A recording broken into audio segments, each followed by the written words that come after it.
Hello दोस्तों, Rana classes में आपका स्वागत है। तो आज मैं आपको जो नेशनल बोर्ड ऑफ एग्जामिनेशन, राष्ट्रीय परीक्षा बोर्ड में वैकेंसी निकली है असिस्टेंट की, अकाउंटेंट की और स्टेनोग्राफर की, तो कितनी पदें निकली हैं, इसकी योग्यता क्या होगी, परीक्षा पैटर्न क्या होगा, कब से फॉर्म भरा जाएगा, दूसरी और भी अन्य खबरें क्या है कि एनटीसी जो सी है उसकी परीक्षा है जो कि 2021 में ही संभव, और बीएसएससी जो परीक्षा 9 अगस्त को जो होने जा रहा है, ये जो राजभाषा उर्दू अनुवादक की क्या परीक्षा हो पाएगी, क्या तैयारी है बीएसएससी की।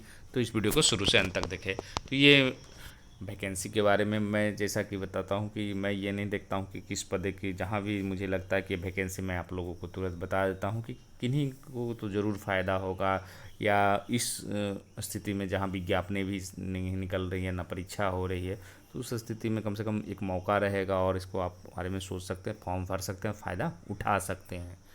तो ये देख रहे हैं राष्ट्रीय परीक्षा बोर्ड है, विज्ञापन संख्या 21,005, और आपको IRECTT 20 है।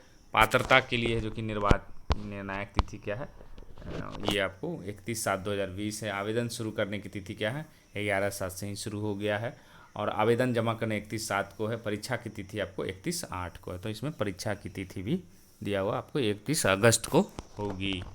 क्या क्या पद हैं, वरिष्ठ सहायक जिसको सीनियर असिस्टेंट कहते हैं, लेवल 7 की पोस्ट है, 18 है, 27 वर्ष एज है आपको, अधिकतम नहीं होना चाहिए, और मान्यता प्राप्त विश्वविद्यालय से स्नातक की डिग्री होना चाहिए। एनबी द्वारा परीक्षा को, निर्धारित परीक्षा को उत्तीर्ण करना, ये भी रहना चाहिए। उसके बाद है कनिष्ठ सहायक लेवल 2, 57 पोस्ट है, 27 वर्ष से कम होना चाहिए। शैक्षणिक योग्यता है जो कि आपको मतलब 10+2 रहना चाहिए, और इसमें window network operating system, LAN architecture जैसे कंप्यूटर और बेसिक सॉफ्टवेयर पैकेज के उपयोग में दक्षता होनी चाहिए। मतलब ये 57 सबसे ज़्यादा पोस्ट जो है आपको कनिष्ठ सहायक मतलब जूनियर असिस्टेंट का है। फिर कनिष्ठ लेखाकार है आपको, जूनियर अकाउंटेंट का पोस्ट है, ये लेवल 4 का पोस्ट है, 27 वर्ष से कम होना चाहिए। इसमें मान्यता गणित या सांख्यिकी में स्नातक है या वाणिज्य में डिग्री है तो आप भर सकते हैं। 3 वर्ष का अनुभव एवं कंप्यूटर आधारित लेखांकन का ज्ञान होना, सरकारी संस्थान में लेखा कार्य करने का 3 वर्षों का अनुभव होना वांछनीय है। ये डिजरेबल है, अगर नहीं है तो भी भर सकते हैं, लेकिन मौका है जो कि अगर आएगा तो उनको मिलेगा। फिर 8 पोस्ट है आंसू स्टेनोग्राफर के, 10+2 रहना, 18 से 27 वर्ष, और आंसू लिपि के लिए 30 शब्द प्रति मिनट है जो कि टाइपिंग होना चाहिए, 80 टाइपिंग में आंसू लिपि कौशल होना चाहिए। ये आपको इंटर के साथ साथ क्या चाहिए, अंग्रेजी शॉर्ट हैंड, सामान्य अंग्रेजी शॉर्ट हैंड टाइपिंग में परीक्षा में शामिल होना होगा। और वांछनीय में क्या है कि 2 वर्षों का अनुभव सरकार या PSU या कंप्यूटर कार्य संपादित करने की योग्यता। तो सबसे अगर किसी में भी लफड़ा नहीं है तो अगर माना जाए तो ये कनिष्ठ सहायक की है। जूनियर असिस्टेंट में कोई आपको एक्स्ट्रा नहीं चाहिए, और पहले वाले में तो है कि NBE परीक्षा को उत्तीर्ण करना है। दूसरा है कि आपको इस समय 3 वर्षों का अनुभव वाले को प्राथमिकता दिया जाएगा, ऐसा नहीं कि आप नहीं भर सकते, लेकिन प्राथमिकता दिया जाएगा। तो कहीं ना कहीं है जो कि ये है जो कि सबसे अच्छा पोस्ट जो है कनिष्ठ सहायक ही है। उसके बाद है रिक्तियों की संख्या है जो कि कभी भी घट बढ़ सकती है। तो टोटल पद जो दिए हुए हैं ये भी दिया हुआ है यहाँ लिस्ट, अनारक्षित के 11 हैं, कनिष्ठ सहायक के, अनारक्षित में 28 है, कनिष्ठ लेखाकार में 5, आंसू 5, SC में आपको 2, 7, 1 है, अनुसूचित जनजाति में 1, 5 है, अन्य पिछड़ा वर्ग में 4 और 17, 1, 2 है। तो ये आपको दिया हुआ 18 वर्ष उम्र है जो कि पूरी कर लेनी है, मतलब 18 वर्ष से शुरू होता था, 28 से 27 उम्र में छूट है जो कि जो है निर्धारित आरक्षण वाइज वो रहेगा। तो चयन विधि क्या है, NBE द्वारा आयोजित परीक्षाओं को उत्तीर्ण करना होगा, या जैसा कि NBE द्वारा निर्धारित किया जाएगा। TCS द्वारा 31/8/2020 को आयोजित किए जाने वाले कंप्यूटर प्रवेश परीक्षा में उपस्थिति के लिए आपको पंजीकरण आवश्यक होगा। इस उद्देश्य के लिए आपको TCS वेबसाइट का उपयोग करना होगा, जिसके लिंक नीचे दिया जो आपकी उनकी वेबसाइट पर ले जाएगा। आप अपना पंजीकरण कर सकते हैं। चयनित उम्र CBT सूची के आधार पर पोस्ट ग्रेड क्रमबद्ध तैयारी किया जाएगा। उसके बाद रिक्तियाँ दिया हुआ है, मैट्रिक्स भी दिया हुआ था। भारत के किसी भी स्थान में है जो कि आपको तैनाती हो सकती है।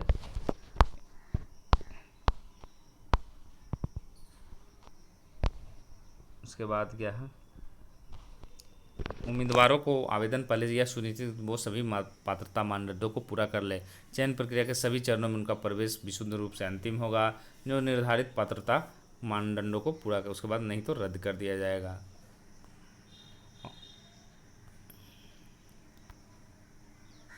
आवेदन कैसे करें, तो इसको है जो कि आवेदन टीसीएस द्वारा आयोजित कंप्यूटर आधारित टेस्ट में उपस्थित होने खुद को पंजीकृत करना होगा। इस उद्देश्य से टीसीएस की वेबसाइट पर प्रेषित किया जाएगा, जिसमें आप पंजीकरण कर सकते हैं। उम्मीदवार को अपना जन्म तिथि मैट्रिकुलेशन के आधार पर होना चाहिए। टीसीएस के साथ पंजीकरण का ये सब चाहिए आपको। आयु, शैक्षणिक प्रमाण पत्र, स्नातक की डिग्री, स्नातक की अंक तालिका, अनुभव प्रमाण पत्र। आवेदन शुल्क क्या होगा, 1500 रुपया होगा।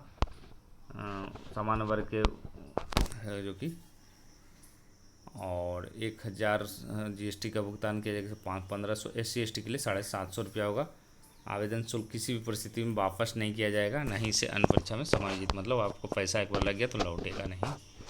और ये परीक्षा की क्या क्या की होगी, वरिष्ठ सहायक और कनिष्ठ लेखाकार जो स्नातक स्तर की है उसके लिए आपको 50-50 नंबर के जो कि 4 पार्ट में रहेंगे। समान बुद्धि, तर्क रहेंगे, समान ज्ञान, अंकगणित योग्यता रहेगा और अंग्रेजी की समझ, ये आपको 200 नंबर के रहेंगे। परीक्षा की अवधि आपको 3 घंटे की रहेगी, 180 मिनट। और इंटर लेवल वाला जो है कनिष्ठ सहायक और अशुलिपिक का आपको ये भी उतना ही रहेगा, 50-50 के 200 रहेगा, 180 मिनट का रहेगा। तो ये आपने देखा कि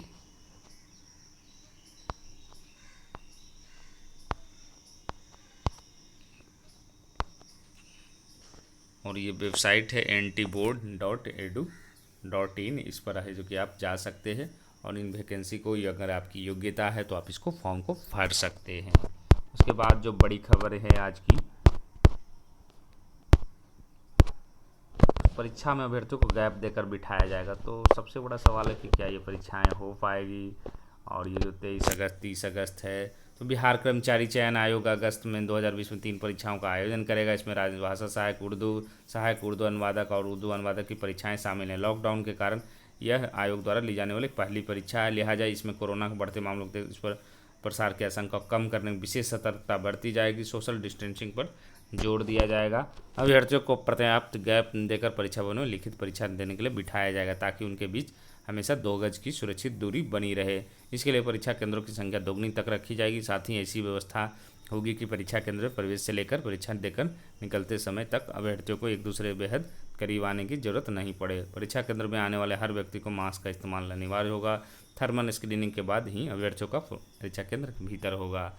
तो राजभाषा उर्दू सहायक के 9 अगस्त को, उर्दू अनुवादक के 23 अगस्त और सहायक उर्दू अनुवादक के 30 अगस्त। तो सबसे बड़ा सवाल है कि अगर 9 अगस्त को परीक्षा होनी ही थी तो फिर बीपीएससी ने क्यों रद्द किया जो 31वीं न्यायिक सेवा। तो कहीं ना कहीं ये बीएसएससी जो कि अपनी तैयारी कर रहा है और अपनी तरफ से पूरी सुदृढ़ है और कोशिश कर रहा है कि अगर परीक्षा संभव हो तो ले ही लिया जाए। लेकिन आगे की स्थिति कोरोना पर निर्भर करती है कि क्या ये सही में परीक्षाएँ हो जाएगी या अन्य जो बीपीएससी रद्द किया उसके आधार पर रद्द होगी, ये कहना अभी मुश्किल है। लेकिन आयोग की तैयारी पूरी है और लगा हुआ है कि आपको परीक्षा ले लिया जाए। आगे देखना होगा कि क्या होता है इसमें। फिर NTSC अब 2021 में दे सकेंगे छात्र छात्राएं। राष्ट्रीय शैक्षणिक अनुसंधान और प्रशिक्षण परिषद NCERT द्वारा ली जाने वाली नेशनल टैलेंट सर्च एग्जामिनेशन इस बार देर होगा। नवंबर में ली जाने वाली प्रारंभिक परीक्षा के लिए 2021 का इंतजार करना होगा। कोरोना के कारण 2019-20 सत्र की तैयारी भी शुरू नहीं हो पाई है। NCERT द्वारा 31 जुलाई तक इसका आवेदन लिया जाता था। अगस्त से परीक्षा लेने की तैयारी शुरू होती थी। नवंबर के दूसरे सप्ताह में प्रारंभिक परीक्षा होती थी। लेकिन कोरोना के कारण नवंबर 2020 में NTSC नहीं लिया जाएगा। इसकी परीक्षा 2021 जनवरी के बाद होने की संभावना है।